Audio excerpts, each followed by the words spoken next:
Hello students, welcome to Study Time channel. Today we will discuss class 8 science worksheet number 40 of 16 December 2021. This worksheet is issued by Directorate of Education GNCT of Delhi. Today we will learn about reproduction in animals. ठीक है? Metamorphosis. What is metamorphosis? We all know that animals such as human, lion, cat, dog all produce young ones that resembles their parents at the time of birth. इसका मतलब क्या है कि जितने भी animals हैं जैसे कि ह्यूमंस हैं, लॉयंस हैं, कैट, डॉग, ये सारे क्या करते हैं, अपने यंग वंस प्रोड्यूस करते हैं. ठीक है. और ये यंग वंस जो हैं अपने पेरेंट्स को रिजेंबल करते हैं, मीन्स उनसे उनकी शक्ल जो है वो मिलती होती है at the time of birth.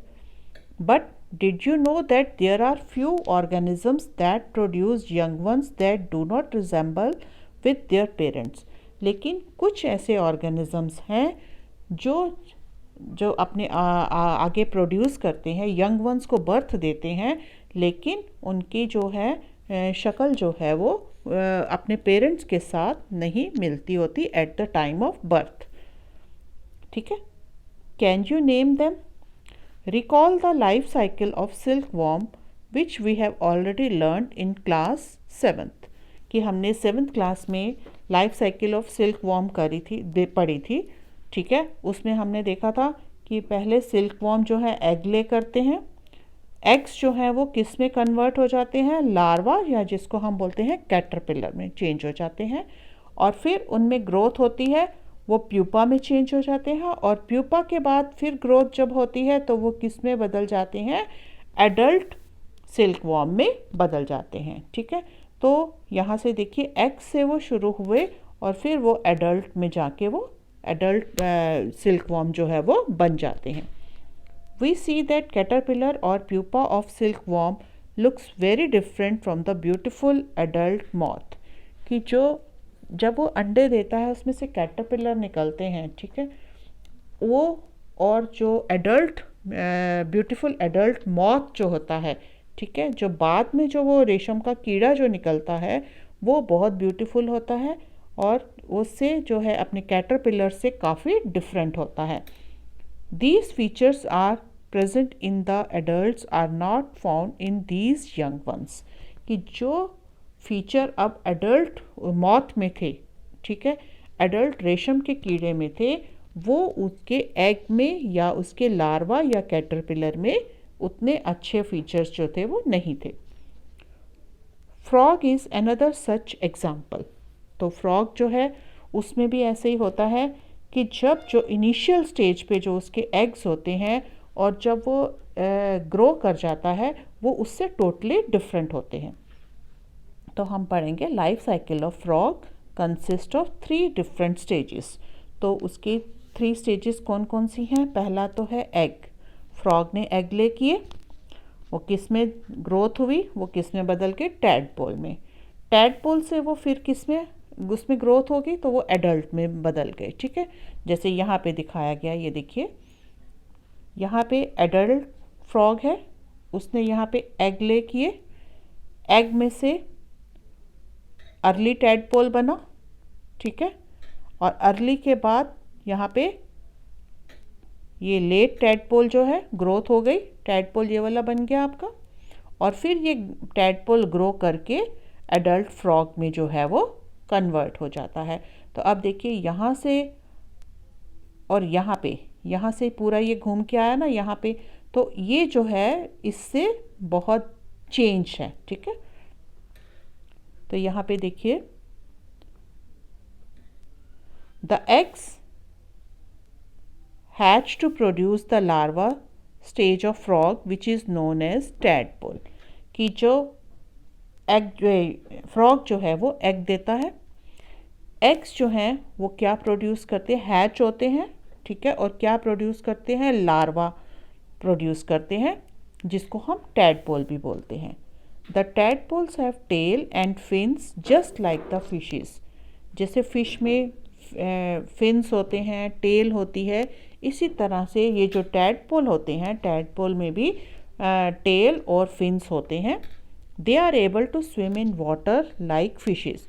और ये जो टैडपोल होते हैं ये पानी में तैर भी सकते हैं, जैसे कि फिशेस तैरती हैं ना, तो वो तैर भी सकते हैं। क्यों? क्योंकि उनके पास टेल भी है और फिन्स भी हैं। Now the tadpoles grow into an adult frog that loses tail and fins and is capable of jumping and swimming. अब जैसे टैडपोल जो होता है वो ग्रो कर जाता है जब एडल्ट फ्रॉग में, तो उसकी जो टेल है और उसके जो फिन्स हैं वो जो है वो हट जाते हैं, और अब वो जो फ्रॉग बनता है वो जंप भी कर सकता है और स्विम भी कर सकता है। Thus we can say that transformation of the larva into an adult through drastic changes is called metamorphosis। तो मेटामॉर्फोसिस क्या है कि ये ट्रांसफॉर्मेशन ऑफ लार्वा है। लार्वा से जब वो एडल्ट फ्रॉग में कन्वर्ट होता है उसको हम क्या बोलते हैं? मेटामॉर्फोसिस बोलते हैं। What about the changes that we observe in our body as we grow?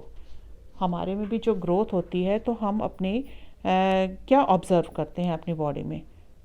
Do you think we too undergo metamorphosis? Certainly not.